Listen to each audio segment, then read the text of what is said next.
कि पार्टी में अभी भी एक अधवार आरसीपी है, उसको निकालना है। कि नीतीश कॉम्प्रोमाइज हो चुके हैं। भाजपा वर्तमान में जितनी भी कमजोर हो वो बिहार में बहुत हैंडसमली रिजल्ट लेके आने वाली है। प्लान ये बन रहा है कि नरेंद्र मोदी चाहते हैं कि नीतीश कुमार वापस आ जाए। कांग्रेस को नीतीश पर ब्लाइंड ट्रस्ट करना होगा। मैं ब्लाइंड ट्रस्ट क्यों शब्द का प्रयोग कर रहा हूं, क्योंकि नीतीश ट्रस्टवर्दी नहीं है। नीतीश कुमार बनाते हैं सीएम तेजस्वी यादव को या सीएम तेजस्वी बनते हैं और जदयू साथ रहती है तो डिप्टी सीएम का चेहरा केवल और केवल ललन सिंह नजर आए दूर दूर तक। बिल्कुल बड़ी का बकरा ललन सिंह भी बन सकते हैं। इनके माध्यम से भी कहें कि इन्हीं के द्वारा पार्टी तोड़ा जा रहा था।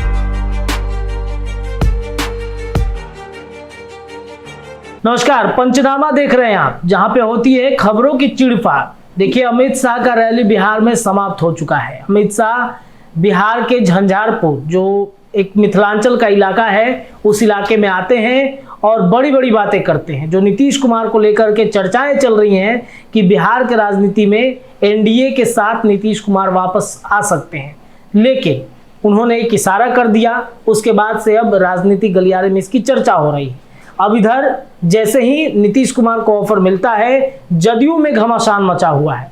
जदयू में कैसे घमासान मचा हुआ है, तो 2 लोगों को आज जदयू से बर्खास्त किया गया है। इन्हीं विषयों पर आज हम विश्लेषण करने के लिए बैठे हैं। इस पंचनामा में हमारा जो आज का टॉपिक है ये है कि शाह के ऑफर पर जदयू में घमासान शुरू हो चुका है। ललन वर्सेस नीतीश में गिरा जदयू का 2 विकेट। कौन है वो लोग? ललन वर्सेस नीतीश। आखिरकार जदयू में ही 2 गुट क्यों बटा हुआ है? ललन सिंह को लेकर के आप सबको पता है कि ललन सिंह क्या वाकई में नीतीश कुमार के बैठकों में नहीं जा रहे हैं, नाराज चल रहे हैं? इस विषय पर चीरफाड़ करेंगे। हमारे साथ हमारे संपादक हैं डॉक्टर नमन मिश्रा सर। सर, ये जो टॉपिक मिला है चर्चा करने के लिए कि शाह के ऑफर के बाद जदयू में 2 फाड़, ललन वर्सेस नीतीश, 2 विकेट गिर गया, क्या मुद्दा है सर? कुछ समझ में नहीं आ रहा है। निश्चित तौर पर अमित शाह के साथ नीतीश कुमार के रिश्ते अच्छे नहीं थे, लेकिन पूर्व की अमित शाह की बिहार रैलियां और आज की रैली में एक बहुत बड़ा अंतर है। आज नीतीश कुमार को वो विक्टिम बनाकर चल रहे थे, पूर्व में वो नीतीश कुमार को क्रिमिनल बनाकर चल रहे थे। बहुत अंतर है दोनों में। नीतीश बेचारे हैं। नीतीश तो पानी की तरह पवित्र है, अविरल है। पानी अपने आप में कभी भी खराब नहीं होता है, उसमें अशुद्धियां बाहर से डाली जाती हैं, और वही अशुद्धि बिहार में राजद है। राजद जंगल राज का वाहक है, राजद भ्रष्टाचार का परिचायक है, राजद सनातन पर हमला करता है, राजद केवल एक जाति का राजनीति करता है, राजद अपहरण उद्योग का पोषक रहा है, राजद बिहार में जितनी कमियां या पिछड़ापन है उसका कारक रहा है। ये मैं नहीं कह रहा हूँ, ये नीतीश कुमार कह चुके हैं, और उस बात को आज बस अमित शाह ने सत्यापित की। भरी सभा में लालू तेजस्वी उस गढ़ में झंझारपुर, यहाँ यादव की एक बड़ी जनसंख्या है जी। वहाँ सारे भाजपा के यादव नेताओं को इकट्ठा करके मंच का जगह देकर कि ओबीसी ही बोलेगा, यादव ही बोलेगा, मुस्लिम बोलेगा, ये लोग बोल के पोल खोलेगा। कहाँ से मैंने नंदकिशोर यादव कहाँ फेंकाइल थे पता नहीं है, उनको लाया जी। राम कृपाल का सुन रहे कि ये हो जाएगा वो हो जाएगा, उनको लाया। इन सभी लोगों को लाकर यह एहसास कराया गया कि हमारे पास तो ऑलरेडी नेता हैं, लेकिन हम तो किसी एक जाति की बात नहीं करते हैं, हम तो यादवों की बात भी करते हैं, हम तो लौकुश की भी बात करते हैं, देखिए मुस्लिम भी हमारे पास है। यही बात क्या नीतीश कुमार कह सकते हैं? देखिए, मंच से तो नीतीश कुमार नेताओं की लिस्ट गिना देंगे। अशोक चौधरी दलित के नाम पर, लेकिन अशोक चौधरी दलित हैं। संजय सिंह राजपूत के नाम पर, फिर वही मैं कहूंगा, क्या पार्टी उनको राजपूत मानती है? मानती तो उस कार्यक्रम में क्यों नहीं जाती? बिल्कुल। इसी तरीके से संजय झा को खड़ा कर दिया जाएगा तो संजय झा कितना ब्राह्मण का वोट दिलवाएंगे, हम भी तो नहीं जाने। किस जगह से पूरे बिहार में चुनाव लड़के जीत सकते हैं? दरभंगा में तो फेफड़े पड़ा हुआ है, सुन लिए चुनाव लड़ना है, दिमागी काम नहीं कर रहा है, वापस चाह रहे हैं। इस कायदे से संजय झा ही चाह रहे हैं कि सबसे ज्यादा कि मैंने इंडिया में वापसी हो जाए, कि मोदी के नाम पर जीत के आ जाए, लफड़ा खत्म। आज नहीं तो कल ललन सिंह को भी बात समझ में आएगी, या आ गई होगी। ईगो है पता नहीं बड़ा है ललन सिंह का। देखते नहीं कितना मैंने करेबियन बल्लेबाजों की तरह उनका स्वैगर है। जैसे कैसे किसी का अपना हाथ भांजते आता था, 4-5 छक्का मारा आउट हो गया तो कोई दिक्कत नहीं, तो आउट तो होता था 10 बार, 10 में 9 बार 7 बार विफल होता था, 1-2 बार मार दिया 5-10 छक्का तो बने बॉलर डिमोलाइज, ज्यादा टाइम तो खुद डिमोलाइज, लेकिन वो स्वैगर था उसका। वैसे ही कहीं ना कहीं स्वैगर बिहार की राजनीति में ललन सिंह लेके आते हैं। और देखिए ललन सिंह से कोई माने विवाद किसी का बहुत बड़ा नहीं हो सकता है, लेकिन ललन सिंह की शैली जो है ना उससे विवाद हो जाता है। अब विवाद इतना बड़ा हो जाता है कि मैं इस स्टेशन के अंत में समझाऊंगा आपको कि क्या क्या हुआ है। एक समय में ललन सिंह के कहने पर जो लोग आरसीपी को छोड़ दिए, पार्टी से अलग हटकर उनका मदद किए, वो लोग भी उनसे नाराज चल रहे हैं। संजय सिंह वाले कार्यक्रम में ललन सिंह ने हमें स्पष्ट इस बात की जानकारी है कि ललन सिंह की तरफ से स्पष्ट निर्देश था कि बहुत मीडिया कवरेज नहीं मिले, बहुत उस कार्यक्रम को जदयू का नहीं माना जाए, जो लोग जाएंगे उन पर भी गाज गिरेगी। बहुत लोग नहीं गया। अब उसका एजेंडा है ये कि वो आरजेडी की तरफ से फील्डिंग कर रहे हैं ललन सिंह, वो आरजेडी के साथ बने रहना और उसी की रणनीतियों पर आगे काम करना चाहते हैं। इससे उनको फायदा है। अब आरसीपी नहीं है, अब उपेंद्र कुशवाहा नहीं है, अब अगर नीतीश कुमार बनाते हैं सीएम तेजस्वी यादव को या सीएम तेजस्वी बनते हैं और जदयू साथ रहती है तो डिप्टी सीएम का चेहरा केवल और केवल ललन सिंह नजर आया दूर दूर तक। बिल्कुल। इसीलिए शायद अशोक चौधरी का कभी काटभाज, कभी संजय झा का काटभाज, कभी किसी और नेता का काटभाज चल रहा है लगातार। वहाँ प्रदेश अध्यक्ष की तो कोई मैंने इज्जत ही नहीं है। सच पूछिए तो प्रदेश की कोई इज्जत नहीं है। एक एमएलसी पार्टी के उठते हैं रामेश्वर महतो, प्रदेश अध्यक्ष उनके बारे में कुछ बोल देते हैं, प्रदेश को जो नहीं बोलना सो बोल देते हैं रामेश्वर महतो, कुछ नहीं बिगाड़ पाए। गांव में कुछ और कहा जाता है लेकिन हम संवैधानिक बात कहेंगे, कुछ नहीं कबाड़ पाए उनका। उल्टा उसी कार्यक्रम में जिसमें वो प्रेस से मुखातिब थे, उसी कार्यक्रम में बगल में बैठा के रामेश्वर महतो को नीतीश कुमार ने कहा कि बोलिए, पार्टी के पुराने नेता है, बोलिए सब कुछ। रामेश्वर महतो का उस दिन पावर देखने लायक था। लोग कहते हैं एमएलसी ना है, एमएलसी नहीं है, नीतीश के करीबी एमएलसीओं में से है।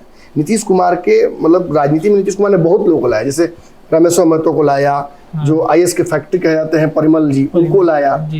इन लोगों को अलग अलग काटभाज राजनीतियों के चलते साइडलाइन किया गया। अशोक चौधरी को भी उन्हीं के द्वारा लाया गया था, उनको भी काटभाज की तरफ साइड किया गया। लेकिन ये ज्यादा दिन नहीं चल सकता है। अगर आप में राजनीति में काबिलियत अपने दम पर वोट बैंक की नहीं है या आप स्थापित नेताओं में से नहीं है नीतीश की तरह, तो आप कुछ नहीं कर सकते हैं, आप कुछ बिगाड़ नहीं सकते किसी का। टेम्पोररी आपको ताकत मिल जाती है, आप सत्ता में आते हैं तो आप आरसीपी सिंह को हटा दीजिएगा, आप उपेंद्र कुशवाहा को हटा दीजिएगा, कितना हटाइएगा, कितना आरसीपी और उपेंद्र कुशवाहा को मारिएगा। हर इतनी बड़ी संगठन की बात है, इतना बड़ा एक जमावड़ा है जदयू, उसमें कोई ना कोई उठ के खड़ा ही हो जाएगा कि अब नया आरसीपी, अब नया ललन सिंह, अब नया वो, किसको हटिएगा, संभव नहीं है। और नीतीश और मोदी की मुलाकात के बाद से निश्चित तौर पर वो पूरा जो राजनीतिक पिवट है वो चेंज हो गया है। बिल्कुल बिल्कुल। और अब कहीं ना कहीं नीतीश कुमार को लेकर भाजपा भी एक ऐसा, मैं ये नहीं कहूँगा कि रास्ते खोल दिए, फिर मैं कहूँगा ऐसा माहौल बनाने की कोशिश कर रही है कि नीतीश वापस आ रहे हैं या नीतीश वापस आ जाए। ये माहौल भाजपा बना रही है। हमने सुबह में भी कहा था कि ये अमित शाह की रणनीतियों का हिस्सा नहीं हो सकता है, क्योंकि अमित शाह तो ऑलरेडी एनडीए गठबंधन को मजबूत करने की रणनीति पर काम कर रहे हैं। एनडीए की बैठक भी हो गई, उसमें अब कुछ सेंधमारी नहीं होगी। प्लान ये बन रहा है कि नरेंद्र मोदी चाहते हैं कि नीतीश कुमार वापस आ जाए। किस कैपेसिटी में आए ये समझना होगा। नरेंद्र मोदी नीतीश कुमार को एज अ मुख्यमंत्री तो नहीं बुला रहे हैं, ये बात आप जान लीजिए। ये आगे मेरी बातें सत्यापित होंगी, आज नहीं होगा। आज तो अभी ढेर लोग बाइडेन से भेंट करवाएगा लोगों को, हम बता रहे हैं आपको, यहाँ सत्यापित नहीं होंगे क्योंकि आज की रणनीतियों का हिस्सा नहीं है। 24 में नरेंद्र मोदी को इस बात की सिक्योरिटी चाहिए कि नीतीश कुमार उनका काम नहीं बिगाड़ेंगे। नीतीश प्रधानमंत्री नहीं बनने जा रहे हैं, जैसा कि आज अमित शाह ने कहा कि कैंडिडेट बन रहे थे, ये बन रहे थे, वो वैकेंसी नहीं है।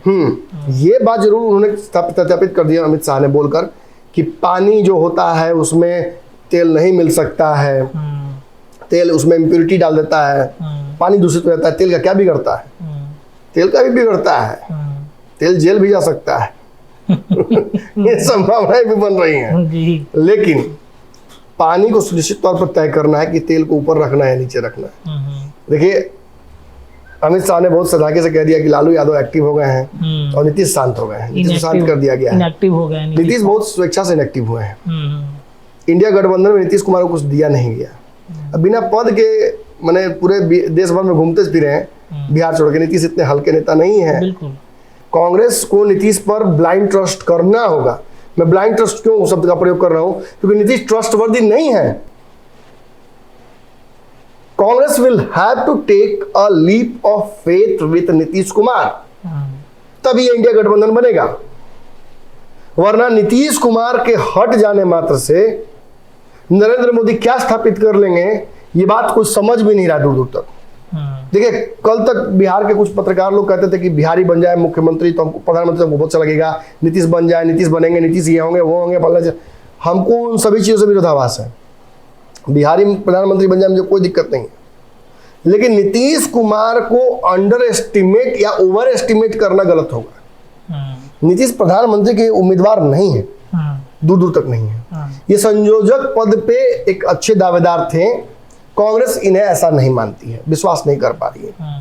लेकिन अगर नीतीश कुमार पर भरोसा करके उनको संयोजक नहीं बनाया गया, तो अगर उनको इस तरह से सोचा जा रहा है कि छोड़ दिया जाएगा तो वो ऐसे ही अवसान में रह जाएंगे, तो ऐसा नहीं होगा।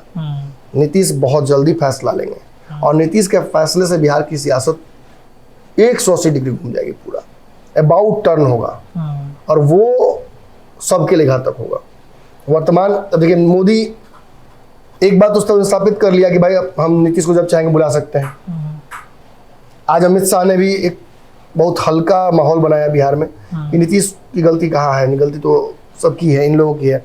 जो गठबंधन बना है इंडिया घमंडिया या जो भी नाम दिया जाता है उसको, फिर बिहार में जो जंगल राज और ये सब चीजें सबके उत्पत्ति करता यही लोग हैं।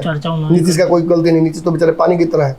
लेकिन इससे स्थापित यही होता है कि नीतीश कुमार ने कोई ना कोई बात जरूर जाकर ऊपर की है। ये भ्रम फैलाया जा रहा है इंडिया गठबंधन के बीच में, उनके नेताओं के बीच में, कि नीतीश कॉम्प्रोमाइज। कांग्रेस को नीतीश पर ब्लाइंड ट्रस्ट करना होगा। मैं ब्लाइंड ट्रस्ट क्यों शब्द का प्रयोग कर रहा हूं, क्योंकि नीतीश ट्रस्टवर्दी नहीं है। भ्रम फैलाने की वजह से क्या हो रहा है, इंडिया गठबंधन में जो पहले से बहुत मुश्किल से एकजुट हुआ है, उसमें अब दरार पड़नी शुरू हो जाएगी। देखिए एक खबर इसी में हम बता देंगे कि जो भोपाल की रैली होने वाली थी वो कैंसिल भी हो गई। हमने खबरें अभी भी की हैं कि भोपाल वहाँ जाएंगे ही नहीं लगता नीतीश कुमार जी। जब ललन सिंह को नहीं भेजा छोटी सी मैंने कार्यक्रम में, तो फिर भोपाल जाने की मतलब ही क्या बनता है। और अगर भोपाल की रैली नहीं होगी तो अब मीटिंग नहीं होगी तो आप समझ लीजिए कि इंडिया गठबंधन समाप्त है जी। मैं जो कह रहा था कि यूपीए बनाने की कोशिश कर रही है कांग्रेस, वही बन रहा है। और 24 की लड़ाई यहाँ मकसद नहीं है इनका मकसद आगे का है कांग्रेस का जी। अब नीतीश को 24 के बाद नीतीश के पास समय भी नहीं है बहुत, अब उतना एक्टिव नहीं राजनीति में रह सकते हैं। तो क्या करेंगे, कुछ ना कुछ तो करेंगे, लेकिन इसका असर इनकी पार्टी पर पड़ेगा। देखिए मैं एक बात बताता हूँ आपको, नीतीश मैं बार बार जब कह रहा हूँ सीधे तौर पर नहीं पलटेंगे, नीतीश सीधे इंडिया में नहीं जाएंगे। एक बहुत बड़ा कारण उसके लिए चाहिए होगा, ये छोटे मोटे कारणों से नहीं होगा कि संयोजक नहीं बना तो वापस आ रहे हैं। अरे मतलब क्या मतलब, आप पद के लिए रहते हैं, यही ना मैसेज जाएगा। भाजपा ने भी जो सर्वे कराया है उसमें नीतीश के बिना भाजपा जितनी कमजोर है उतना नीतीश के साथ कमजोर उससे ज्यादा हो रही है। मतलब नीतीश के साथ कमजोर होगी भाजपा, नीतीश से ज्यादा कमजोर हो जाएगी अगर नीतीश आते हैं तो। फिर से वापस अगर आते हैं तो भाजपा वर्तमान में जितनी भी कमजोर हो वो बिहार में बहुत हैंडसमली रिजल्ट लेके आने वाली है। जो सर्वे है आरएसएस का और इनका ही अपना भाजपा का, मतलब फाइट बराबर की है जी। अब अगर नीतीश इस तरफ आ जाते हैं तो उधर का पलड़ा मजबूत हो जाएगा, चिराग चले जाएंगे उधर, कहानी पूरा चेंज हो जाएगा। नीतीश अपनी सीट नहीं बचा पाएंगे। नीतीश के खिलाफ एक तगड़ी इनकम्बेंसी है बिहार में। यादव नीतीश को वोट करने नहीं जा रहे, नीतीश इसी वोट के लिए आए थे। ये सब जगह नैरेटिव क्लियर है, पूरे बिहार घूम चुके हैं हम लोग, देख लिया हमने। और नीतीश को लवकुश में टूट हो रही है, नीतीश अपनी पार्टी नहीं संभाल पा रहे हैं, नीचे के कार्यकर्ता नाराज हैं, एनडीए में जाने के दबाव डाल रहे हैं सब। उस दिन बैठक में नीतीश कुमार ने एक बहुत बड़ी बात कह दी कि पार्टी में अभी भी एक आध आरसीपी है, उसको निकालना है। क्या लगता है आपको कितना बड़ा बात है, कितनी बड़ी बात है कि पार्टी में एक आध आरसीपी और है? कौन है वो आरसीपी? हम तो जानते थे कि आरसीपी और ललन सिंह, हम तो यही जानते थे ना, जी। और आज भी तो हम यही जानते हैं कि ललन सिंह ही सर्वे सर्वा है। एक समय आरसीपी थे, एक समय ये है, तो क्या ललन सिंह हमला है? ललन सिंह पे कर रहे होंगे, जाहिर सी बात है। ललन सिंह को बैठक में नहीं बुलाया और इतनी बड़ी बात कह दी। ये भी कह दिया कि 16 छोड़िए, हम तो ज्यादा से ज्यादा चुनाव लड़ रहे हैं सीटों पर, 16 कहाँ आप सोच रहे हैं? और वहां तो 12-13 की बात चल रही है इंडिया गठबंधन में। जी। मतलब इंडिया गठबंधन में भी उनको नहीं रहना है, ये भी सारा कर रहे हैं वो ये भी कह रहे हैं कि मैंने पार्टी में 1-2 आरसीपीओ को हटाना है। बात देखिए सीधी, मैं समझा दूं आपको, अब इसको बहुत घुमा के समझाना मेरे लिए संभव नहीं है जी। अगर ज्यादा घुमाऊंगा तो दर्शक भी कंफ्यूज हो जाएंगे। देखिए नीतीश नाखून कटाकर शहीद होने की एक कारण खोज रहे हैं, जैसे कि पिछले बार मैं कहता आता था कि नाखून कटाएंगे शहीद होंगे, भाजपा वाले गठबंधन जब था तो, अब 22 में वही हुआ। देखिए नीतीश कुमार को वर्तमान में ऐसा वो नहीं बना सकते बहाना कि देखिए तेजस्वी मेरी बात नहीं मान रहे थे, या ललन सिंह मेरी बात नहीं मान रहे थे, या मेरी पार्टी तोड़ने की कोशिश की जा रही थी, क्योंकि ऐसा कुछ दिख नहीं रहा ऊपर बहुत ठंडा सब कुछ चल रहा है। और वो ये भी नहीं कह सकते मुझे संयोजक नहीं बनाया, मुझे सीटें नहीं दे रहे थे, या ये नहीं करते वो नहीं करते, नहीं कह सकते हैं। उन्हें चाहिए होगा एक बड़ा कारण, मेरी पार्टी तोड़ना चाहते थे, जिसकी चर्चा आप लगातार करते आ रहे हैं कि कहीं मुंबई वाला खेल नीतीश से संभव नहीं है, लेकिन नीतीश चाहेंगे कि ऐसा कोई खेल करने की कोशिश करें। देखिए नीतीश की पार्टी में जितने विधायक हैं और जितने संगठनकर्ता लोग हैं वो सब उनके संपर्क में है। संगठन जब बनाया था तो मंगलीलाल मंडल को ऊपर रखा था उपाध्यक्ष के तौर पर। उपाध्यक्ष की ताकत बहुत महत्वपूर्ण होती है पार्टी में कोई भी बड़ा विद्रोह होने की स्थिति में, और मंगलीलाल मंडल ललन सिंह की तरफ नहीं है, वो है नीतीश की तरफ। ललन सिंह या लालू यादव या तेजस्वी यादव नीतीश के पलट जाने की परिस्थितियों में, या पलटने की संभावनाओं की परिस्थितियों में, या इन बयानों से भाजपा नेताओं के, या इन संभावनाओं से जो बार बार मुलाकात की हो रही हैं, इसकी वजह से अगर कूप करने की कोशिश करेंगे, यानी विद्रोह करने की कोशिश करेंगे, या इनके पार्टी के विधायकों को तोड़कर सरकार बनाने की चेष्टा करेंगे, तो वो नीतीश के लिए एक आइडियल सिचुएशन होगा ये कहने के लिए। देखिए हम तो बोल ही रहे थे कि मेरी पार्टी को कोई तोड़ने की कोशिश करेगा तो मैं नहीं कुछ कर सकता। अब मेरे पास क्या बचता है रास्ता, मैं नाखून कटा कर शहीद होना चाहता हूँ। और देखिए आप समझिए ये कैसे और आसान समझने लायक होगा। कभी कोई फिल्मों में आप देखते होंगे, वेब सीरीज में, कि जबरदस्ती किसी मैंने जो गिरफ्त में आया है कोई अपराधी, तो पुलिस वाला जबरदस्ती उसके हाथ में बंदूक देके बोलता भागो, और पीछे से 2-3 गोली दे देता है। जी। इनकाउंटर, फर्जी इनकाउंटर, बिल्कुल। आजकल तो यूपी में भी हो रहा है, सुन रहे हैं यूपी में हो रहा है। तो इसी तरीके का सिनारियो बिहार में बनाने की कोशिश की जाएगी। नीतीश कुमार चाहेंगे कि कोई उनकी पार्टी तोड़ने की कोशिश करे, 2-4 विधायक, 10 विधायक, 20 विधायक तक कोशिश करे तोड़ने का, ऐसे मौका मिल जाए नीतीश कुमार को पलटने का। और इसीलिए शायद ललन सिंह वहां नहीं जाते हैं, और नीतीश कुमार की वर्तमान परिस्थितियों में वो सहम जाते हैं कि ठीक है नीतीश नहीं जान देंगे, या इंडिया गठबंधन से हटेंगे, या ऐसी परिस्थितियां बना रही है, तो प्रेशर पॉलिटिक्स कर रहे हैं। तो ललन सिंह उस स्थिति में बड़े प्यादे थे, उनको लालू यादव और आरजेडी यूज कर सकती थी, लेकिन यूज क्यों नहीं किया उस मीटिंग में? निश्चित तौर पर इसमें कहीं ना कहीं दिख रहा है कि ललन सिंह को इस बात का आभास है कि मैं भागूंगा तो पीछे से काउंटर कर दिया जाएगा। आरसीपी का भी यही हुआ था, उपेंद्र कुशवाहा को भी यही करने की परिस्थिति बनाई जा रही थी। उपेंद्र चढ़ाक थे, ऊपर निकल गए, लेकिन बिहार में ऐसी परिस्थितियां बन रही हैं। अब आप कहिए कि इसको सत्यापित कीजिए रमन जी, ये बोलना आसान है, फिल्मी टाइप का बात, बताइए इसका कुछ सबूत दीजिए, ऐसे थोड़ी होता है। तब मेरा सबूत के थोड़ी आया है, सबूत लेके आए हैं।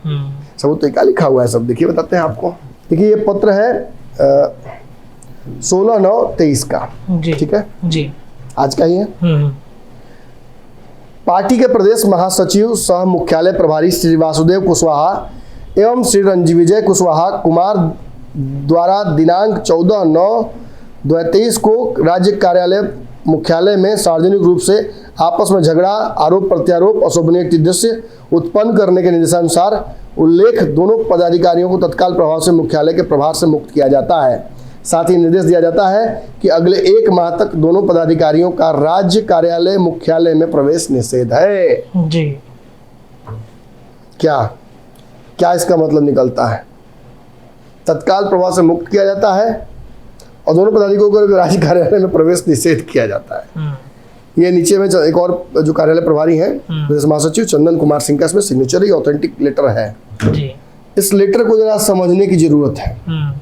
इस पत्र को इसलिए भी समझने की जरूरत है कि आपने एक खबर नहीं की। मैं आपको याद दिलाता हूँ रत्नेश जी, जी एक खबर आपको बहुत बड़ी प्राप्त हुई थी जी कि जदयू कार्यालय के बाहर जो दो गेट लगे हैं, एक गेट पर तो नीतीश कुमार है, जी दूसरे गेट पर किसको होना चाहिए? उमेश कुशवाहा को। प्रदेश अध्यक्ष के जी, प्रदेश जी, कार्यालय है तो प्रदेश अध्यक्ष होने चाहिए। बिल्कुल बिल्कुल। है कौन? ललन सिंह।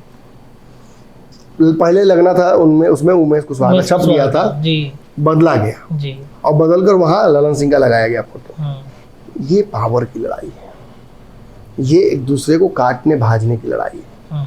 और ये दोनों व्यक्ति जिनका नाम आप सुन रहे हैं, ठीक है, इन दोनों का आपस में हो गया 36 का आंकड़ा, लेकिन वासुदेव कुशवाहा किसके आदमी हैं ये आपको पता है? ये उमेश कुशवाहा के आदमी है। अच्छा। पार्टी कार्यालय में एक तरफा इनका चलता था राज। उमेश कुशवाहा को मजबूत रखने वाले में से इनका नाम होता था। दूसरी तरफ रणविजय कुमार है, तो एक तरफ कुशवाहा है तो एक तरफ कुर्मी है। ये उस रणनीति का हिस्सा है जो नीतीश कुमार जिसके हैं, और इनको ललन सिंह ने कहा था, मतलब जबरदस्त दे रखा था। हालांकि इतने छोटे राजनीति में ललन सिंह पढ़ेंगे नहीं, लेकिन एक बात जान लीजिए कि इन दोनों के माध्यम से जो स्थापित करने की जो पावर की लड़ाई लड़ी जा रही थी इस कार्यालय में, उसका कल थोड़ा असली देखने को मिला। ये दोनों आपस में लड़े हैं, सब गरिमा छोड़ दिया गया, तार तार कर दिया गया। मतलब लड़ाई एकदम, हाँ एकदम खत्म, अंतिम समय तक चला दो है। साड़ों की तरह आपस में लड़े हैं दोनों। अच्छा। और उसको देखने वाले में लोगों ने एंजॉय भी किया है। कुछ मीडिया के कैमरे भी चालू हो रहे थे, उन कैमरों को बंद कराया गया कि बंद कीजिए, भागिए यहाँ से जल्दी। ये मामला दरअसल इनकी आपसी लड़ाई का है ही नहीं। पार्टी इसे इसी तरीके से साबित करेगी कि अनुशासनों तक कार्रवाई की गई है। ये वर्चस्व की लड़ाई है। पार्टी में इस वक्त दो गुट, याद कीजिए 3 दिन पहले का पंचनामा, कि जदयू दो फाड़ हो गई है शाह और मोदी के ऑफर की वजह से, जी नीतीश की मुलाकात की वजह से। जी। पार्टी में एक बड़ा हिस्सा था जो हार मान चुका था। ये 2022 में सरकार गिरने के बाद राजस्थान जो सरकार बनी, तो कुछ बड़े सवर्ण नेता, कुछ ओबीसी नेता, कुछ ऐसे नेता जो बहुत खुश नहीं थे, जिन्हें बहुत स्थान नहीं मिलना था, वो साइड लाइन हो गए थे। उन्हें एक उम्मीद की किरण नजर आई मोदी और नीतीश की मुलाकात के बाद। वो एकाएक अपना ताकत बढ़ाने लगे। कोई रैली कर रहा है, कोई ताकत दिखा रहा है, कोई पटना आ रहा है, कोई कार्यालय में अपनी वर्चस्व बनाने की कोशिश कर रहा है। ये पावर की लड़ाई जब शुरू हुई तो ललन सिंह सोचे कि इस पहले तो अपने कार्यालय को ही बचाएंगे ना, पहले कार्यालय को ही स्पेसिफाई करो। और ये सभी जानते हैं कि सभी यहाँ अपनी महत्वाकांक्षाओं की वजह से हैं। उमेश कुशवाहा जब आरसीपी सिंह के रहे तो ललन सिंह के क्या होंगे? उमेश कुशवाहा को आरसीपी सिंह बनाए और वो उनके नहीं हुए तो ललन सिंह के क्या होंगे? सच्चाई ये है कि ये वर्चस्व की लड़ाई इतनी बढ़ गई कि अब एक दूसरे को ठंडा करने की कोशिश भी की जा रही है, कागज के माध्यम से, संगठन के माध्यम से। और उसी का असर है कि ये दो लोगों का विकेट गिर गया। ये दोनों लौकुश समाज के, मैं फिर बोल दूं, लौकुश है दोनों जी। दोनों में बेटी रोटी का संबंध है, लेकिन दोनों आपस में लड़ रहे हैं। उमेश कुशवाहा की तस्वीर हटा दी, ललन सिंह का एक तस्वीर नहीं था इंडिया गठबंधन के पोस्टर जब लगाता था, उस पोस्टर को हटाया गया, तुरंत हटा और तुरंत ललन सिंह का पोस्टर लगाया गया। मैं फिर वही कहूंगा, जब संगठन कार्यालय बिहार का है तो राष्ट्रीय अध्यक्ष की तस्वीर क्यों? ये तो प्रोटोकॉल है, ये तो कॉमन सेंस है। तो ललन सिंह जदयू कार्यालय को हाईजैक करना चाहते हैं कि पार्टी को हाईजैक करना? ललन सिंह अगर चाह देंगे तो कोई क्या बिगाड़ लेगा, कोई कर ही क्या लेगा जी। बात वही नहीं है। ललन सिंह का गुट हाईजैक करना चाहता है। वो एक गुट जो राजद माइंडेड है, जो राजद के साथ बने रहना चाहता है, वो हाईजैक करना चाहता है। और ऐसे में अमित शाह और मोदी के द्वारा जो बयान दिए जा रहे हैं, जो संभावना बनाई जा रही है, उसमें खासतौर पे आज जो आग में घी लगे चले गए अमित शाह, इससे माहौल और मजेदार हो गया जदयू के बीच लड़ाई का। अब जो प्रो मोदी गुट है, जो एनडीए में रहना चाहता है, जो एनडीए में वापस रहना चाहता है, जो जानता है कि एनडीए के चलते हमारे विधायक जीते, एनडीए के चलते हमारे सांसद जीते, वो चाहता है कि वापस हो जाए हम एनडीए में। और उनके और जो राजद वाले गुट है, दोनों में वर्चस्व की टर्फ वॉर शुरू हो गया है। और इस टर्फ वॉर में विकेट तो गिरेगा ही ना। कौन सा युद्ध हुआ है दुनिया में जिसमें विकेट सैनिकों का नहीं गिरा है? एक सवाल कि नीतीश कुमार अपने पार्टी को बचाने के लिए क्या करेंगे। जैसा कि आप पहले बता रहे हैं कि वो कहेंगे कि मेरी पार्टी को तोड़ा जा रहा है, तो बलि का बकरा, ये एक संभावना हो सकती है। बलि का बकरा ललन सिंह भी बन सकते हैं, इनके माध्यम से भी कहें कि इन्हीं के द्वारा पार्टी तोड़ा जा रहा था। लेकिन जब ये बोल दिया गया नीतीश के द्वारा दबी जुबान में कि एक दो आरसीपी और रह गया है, तो बचता कुछ नहीं है। बस you have to read between the lines. बस थोड़ा बहुत आपको और करेजियस होना होगा अपने एजम्पशंस में, प्रेडिक्शंस में, अपने अंडरस्टैंडिंग में थोड़ा करेजियस होना पड़ेगा राजनीति में। आप छुप कर बैठ कर और दबी जुबान में विश्लेषण इतनी बड़ी बड़ी राजनीतिक घटनाओं का नहीं कर सकते हैं जी। तो थोड़ा करेजियस होना पड़ेगा। चलिए, तो आज के पंचनामा में जो चर्चाएं अमित शाह और नरेंद्र मोदी को लेकर के, नीतीश कुमार को लेकर के जो चली हैं, साथ ही साथ जो बातें निकल के सामने आई है कि अमित शाह के द्वारा एनडीए गठबंधन में नीतीश के आने की चर्चा के बाद जदयू में दो फाड़ मच चुका है, 2 का विकेट गिरा है। अभी और कितने विकेट गिरेंगे इस पर चर्चाएं आगे भी हो सकती हैं। इस खबर पर हमारे संपादक डॉक्टर नमन मिश्रा सर ने पूरे तरीके से चीड़-फाड़ करके बता दिया। आगे तमाम चर्चाएं लगातार हम पंचनामा में करते रहेंगे। देखते रहिए पंचनामा, अपनी राय भी कमेंट में रखिएगा। बहुत बहुत धन्यवाद।